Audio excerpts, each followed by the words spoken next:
Mark Daniels covers the Patriots for MassLive.com. He joins us on the Volkswagen Dealers Expert Hotline. Mark, good morning. Hey, guys. Good morning. Morning. It's good to talk to you. Well, you know the storylines here is we are 1 day removed from cut day. Bailey Zappy is gone. Patriots rolling the dice now. Jacoby Brissett appears to be the starter, but if he goes down, it looks like it's going to be Drake Maye behind that offensive line. Yeah, I'm not surprised by it. I think, as training camp went on, Bailey Zappy's reps just frankly disappeared. It got to the point it was a little depressing just watching. It's like, oh man, you're keeping Bailey around maybe to take some lumps in the preseason, but you're not really, doing much with them in practice. So I think as training camp went on, it seemed pretty clear that Jacoby Brissett was going to be the guy to at least start in week one, and they were going to roll with Drake Maye as the backup. And I think as Drake Maye improved and the way he performed, I bet the Patriots feel comfortable with that. I mean, knock on wood that nothing happens to Jacoby Brissett, but, their plan is Jacoby Brissett quarterback to start and, Drake Maye, develop him a little bit here and see when he goes. Do you feel comfortable with Drake Maye playing at all behind the offensive line, which is underwhelmed to say the least? No, not at all. It's a dumpster fire, and they need to figure it out before Drake Maye takes a snap. They really do. It's just so important, and I feel like we've been talking about this offensive line for 3 years in a row now. You know what I mean? Like honestly, we can go back to Mac Jones. He had a good offensive line in 2021, and that's really where it ended, right? That's where it stopped, and as he regressed, the offensive line issues got worse. I mean, last year, I believe there was 43 sacks or 45 sacks. The year before, it was 40 sacks allowed. Now, that was the most sacks allowed by a Patriots team since Matt Castle, in 2008. So it was bad, guys. And frankly, I don't see how it got much better. So until they rectify that problem, no, you keep your number 3 overall pick away from that offensive line.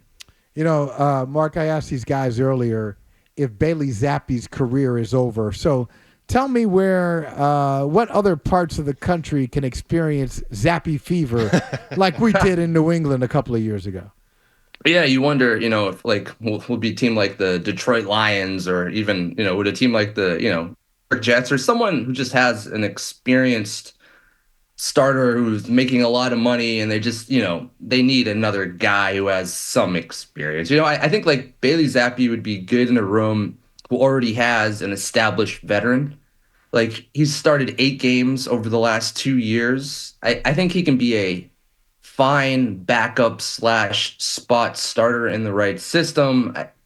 But it got so bad for him here that it clearly wasn't going to be here. And frankly, him and Mac Jones, they didn't mix well. That wasn't a good combination, and I wouldn't put it on Bailey Zappy. I wouldn't put it on Mac Jones. It was just a situation where you had 2 young quarterbacks who both thought they deserved to be the starter, and frankly, neither one was good for each other. So because of that, I'm not going to say, oh yeah, put Bailey Zappy with a young rookie quarterback. No, put him with a veteran who knows frankly what he's doing, knows how to handle himself.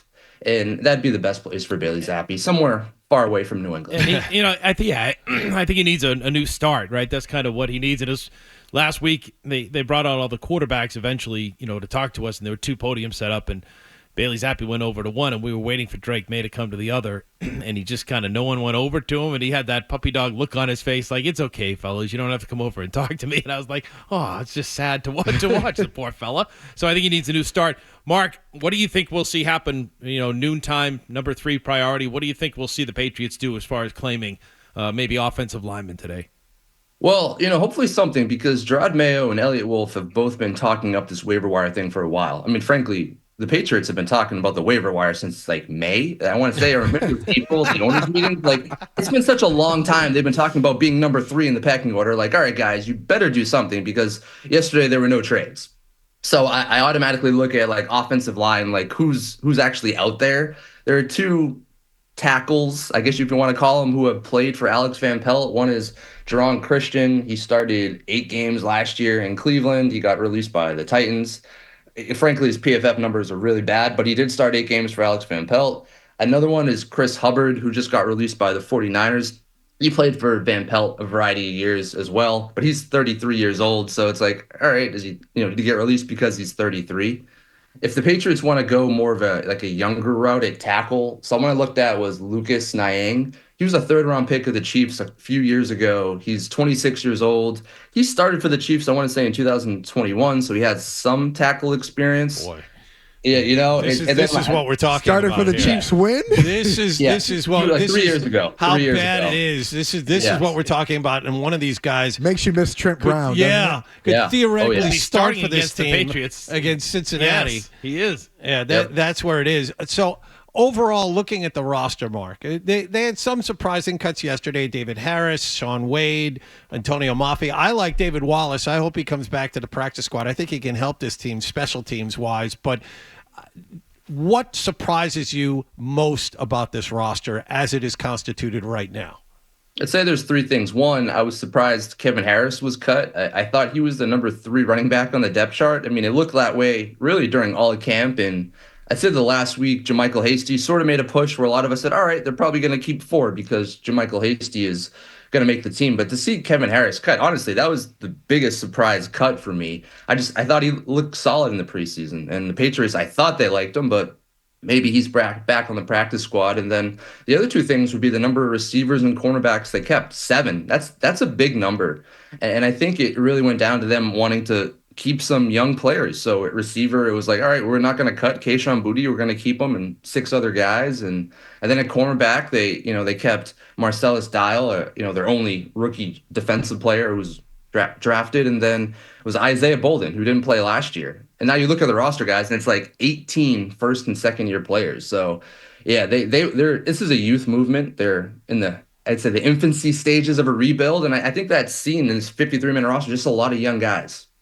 Now, I know as a reporter who is looking for content daily from the Patriots, you don't mind that Drake Maye has kind of muddied the waters here with the quarterback situation. First, Jacoby Brissett was the starter. Then it was, hey, well, Drake Maye has outplayed Jacoby. Oh, intrigue and all this stuff. And I would say it's missteps if you're on the outside looking in. But for us, content people, we love it. But let's say there had been no missteps from Drake Maye. Let's say everything is perfect from camp. And give them an a talented offensive lineman. What's the best we should expect going into the 2024 season for this Patriots team? The best we can expect record-wise. Best. If everything's perfect. 6. 6 wins. 6 wins. I'll give them a 2-game improvement over last year. All right. Yeah. What we do, Mark, best. what we do is we look at the schedule, and I understand things change, and teams you think are going to be good aren't going to be good. I'm more worried about this team and its talent level, and you just mentioned it, 18 first or second year players. I don't see 4 wins, let alone 6. Well, you on the sneak schedule. one in on September 8th against Cincinnati. You sneak that first. Oh, is that right? You catch them by surprise? sneak But 'em. let me That's the step time in to and do say, it. Mark and I witnessed this last year, right? So their defense should be fine. Okay, even though, Barmo, the good thing is he's set to return. That was good to see him designated for that. And they lost Judon, who they lost early last year as well. They went 4-13. And Mark, the last 6 or 7 games of the season were some of the worst offensive games I've ever seen an NFL team have. So you go with that premise that they won 4 games last year and their offense can't be that bad at any point in this season. Then I go with maybe 6, right, Mark? And I'll say, weird things happen, and you end up facing a backup quarterback, and that happened a few years ago, right? The Patriots played a ton of backup quarterbacks, and they played someone like David Blau by the end of the season. So, weird things happen. I think, if you're asking me, honestly, what do I think the Patriots' record will be? I'd say 4 wins. You said best case scenario. I would say, best case, probably 6, but they look like a 4-win team to me because of their defense, but also it's a defense that lost Matthew Judon and doesn't have Christian Barmore. I guess if you want to be optimistic, you say, well, there's some players they could get back. There are 3 pup guys, Kendrick Bourne, Sion Takitaki, and Cole Strange. And then designated to return on the IR was Marte Mapu, and I guess Christian Barmore was also designated to return. So theoretically, you get those 5 guys back at the midpoint of the season. Maybe you can pull off a couple of wins and a couple of upsets. Even the last game of the season, right? it's the Buffalo Bills, which you should lose, but it's the last game of the season, so maybe they're playing a backup quarter because they have a playoff spot wrapped up. So maybe there's a win, guys. And then All right. There you go. All right, I you love know it. what? This could be Dan Roach's all positive day. That's very impressive. What would my odds be of getting a parlay of the Red Sox sneaking into the wild card spot and the Patriots making the playoffs? What would my parlay odds be on that right. one? Huh? Plus $1 billion. Have you ever thought about retirement? You could retire. You could I mean, just retire right now on that. and buy a couple of stations as well. I don't know if you want to do that. But Mark, so much of what the Patriots defense does is based on the talent of Christian Gonzalez. And we've asked a lot of people this, but we haven't asked you this, and I'm curious to find out what you think. Christian Gonzalez wasn't exactly a lockdown corner in joint practices or the preseason. Is it one of those deals where he's kind of pacing himself, or is there a problem here? Yeah, we're going to find out really soon here because they just face a murderer's row of receivers, starting with Jamar Chase and then DK Metcalf. I wasn't overly impressed with him in training camp, and I do wonder if he's more of a gamer. Now, he said to us he was trying out different things in coverage. He was, experimenting in practice. So, all right, maybe that's the truth.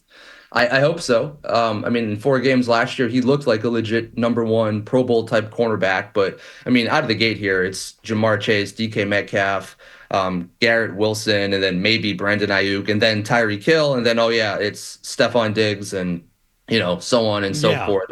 The season gets going. It doesn't get easier. So they need him to be good. I was concerned in training camp because even in one-on-ones, it didn't seem like he was doing that well. And I'm like, why is he giving up so many catches? I've seen Stephon Gilmore and I've been in training camp with Darrelle Revis. Those guys never gave up catches because they hated it. I think Christian Gonzalez is wired differently. And I think, come, whatever, less than 2 weeks, he'll play better. I do. At least I hope so, because, the worst thing that could happen for them is Christian Gonzalez doesn't look like a number 1 cornerback. All right, Mark, thank you. I don't know if we feel better about this team or worse after talking to you. I'm not sure which direction we should be leaning in. It's sobering. He gave us a dose of reality. Thank you, Mark. All right, Mark. Everyone read him on MassLive.com. Mark, thanks a lot. If you like that clip, and how could you not? Check out more videos from Toucher and Hardy here. Point slightly up and to the left. For more Patriots analysis and opinion, hit this playlist. Point slightly down and to the left. And for the latest from the Sports Hub, download at 985thesportshub.com.